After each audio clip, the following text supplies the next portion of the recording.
Closed captioning for great tastes is presented by Manitoba Mushroom Growers Association. Fresh, simple, good.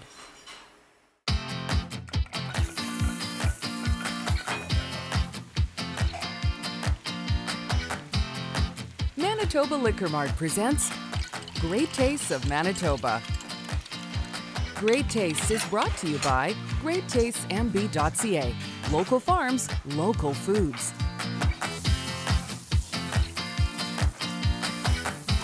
Great Taste is sponsored by Manitoba Agriculture.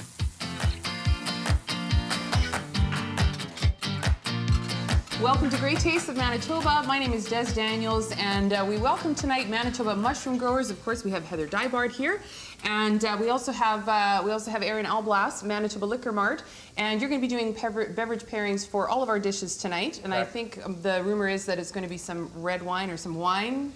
Yeah, we're going to talk about wine and mushrooms, and we're going to talk a little bit about maybe myth-busting cooking with wine. Myth-busting. Okay, and it's pasta, mushrooms, please. The only pun you'll hear all season. Actually, I can't guarantee that.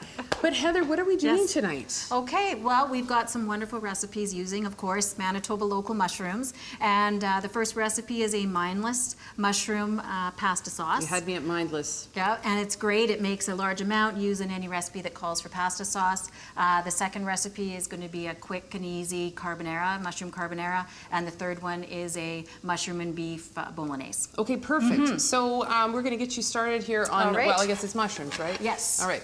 Yes, so we're sauteing a pound of mushrooms in this recipe, and what I've used in this recipe is the white and a combination of white and the cremini together, and it's a really nice way to incorporate some of the different types of mushrooms that are available. And again, it's always surprising to me how many there are, and they're grown year-round, and of course they are grown locally, Yes. So just a bonus. Bonus. And your recipes are always so nutritious as well, so what do you have for us this time around? Okay, so this is a wonderful vegetable. We're going to add some zucchini into the dish. Do you want to get a little closer so you can smell this? I don't know if you can smell it from here, I figured you could, but just in case I wouldn't deny you the privilege And of that. I've chopped it quite large just because you don't want it too small because then it will turn mushy. Well, and they also, it gets small too. And Nice some bite. onions. We have some nice white onion that we've chopped in here as well. Maybe I'll get you to stir away there I'd be for me. delighted. Okay. And then we've got some garlic. And of course, mushrooms and garlic. And this recipe you'll see uses canned tomatoes. So again, very quick and easy. And it makes a very large batch that you can use in any recipe that calls for pasta sauce. This is, the thing is, how many times have I gone to the cupboard, like, if you're using, a pasta sauce from a jar, and it's like, I'm out. This is what makes this so great, because it's made at home, it's healthier, and then you can freeze it, which I don't think I ever would have thought of doing with pasta sauce, but there you go.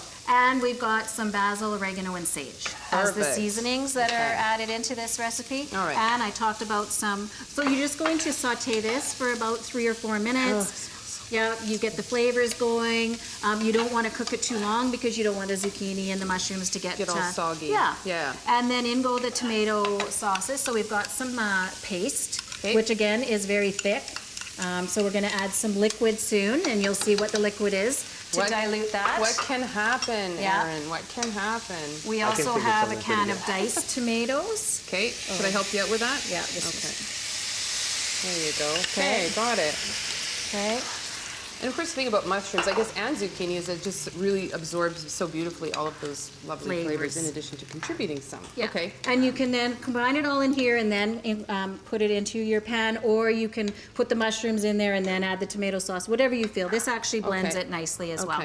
And tomato sauce goes into this. Okie doke. Okay. And again, that's the liquid, and then the last liquid is a half a cup of red wine. Oh, I know somebody who knows something about red wine. You cook a lot with red wine at home? I cook a lot with red wine. I cook a lot with white wine, beer, fortified wines, port, Madeira. Something quickly, Is there anything you don't cook with at home? Yeah, well, maybe not. But something that struck me when you talked about being able to freeze your pasta sauce. Yes. A great use for leftover wine. If you open a bottle of wine, you drink half, you can actually freeze the wine, and then it's readily on hand if you'd like to add it to recipes. Just to add in it like ice cubes. Ice cubes, wine cubes, yeah. Something about cooking with wine, it's really tempting just to go cheap and cheerful, reach for the bottom shelf, but I would caution people, if you wouldn't drink the wine, don't cook with Right. it. So you want to Okay. cook with a wine you enjoy. So maybe it's the style, maybe if you prefer white over red, go that route. But definitely if you're cooking with wine, you want to cook with something that you enjoy drinking. Right, makes sense. Okay, Okay, and now. at this point, then you would then transfer it Okay. into your 9 we gonna by attempt to 13. do that? No, I think you're fine. Okay, but all we right. would and this would then go into the oven. Okay. And you would bake it covered for about 45 minutes. That's it, that's all. That's it, that's all. And then we have the finished product over here. We didn't get into our Which- salt and pepper and Parmesan. That would just kind of go on top. Yes. Well, why don't we try and do that up Yeah. real quick? I think we've got a few Yeah, minutes we here. can so. season it with some salt Okay, and pepper. okay.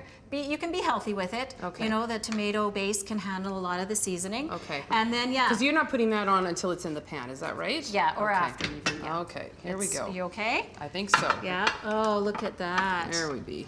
Perfect. Glad I've been doing my push-ups. Yes. Hardy, And I'll just definitely turn hardy. this off. Okay, great. And now just a little sprinkle of that on there.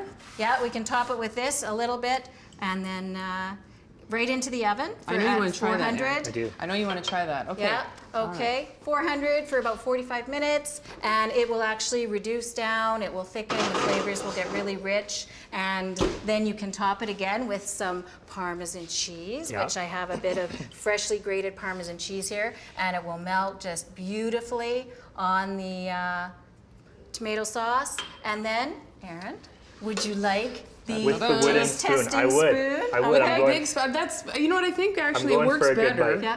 with the big spoon. Yes. Definitely tastes better from the wooden spoon. But you know what's nice about it? Yeah. A lot of people think, we're going to pair this with a red wine at the end of the show, and people think red wine, they think red meat. Right. So we talked about myth busting a little bit. What you've got going on here, Heather, is it'll stand up to the red wine. You have a little bit of protein from the cheese, which will soften up the tannins in the red. Yep. And I think they're going to pair beautifully. You've got a really hearty dish here. Great. Okay, can't wait for that. But we actually have a Okay. couple more recipes to get to. Yeah. And you're a woman after my own heart because everything's quick and easy and Yeah. fast. And we're going to do quick and easy mushroom vegetable carbonara sauce when we come back here on Great Taste of Manitoba. You're watching Great Tastes of Manitoba, brought to you in part by Manitoba Agriculture.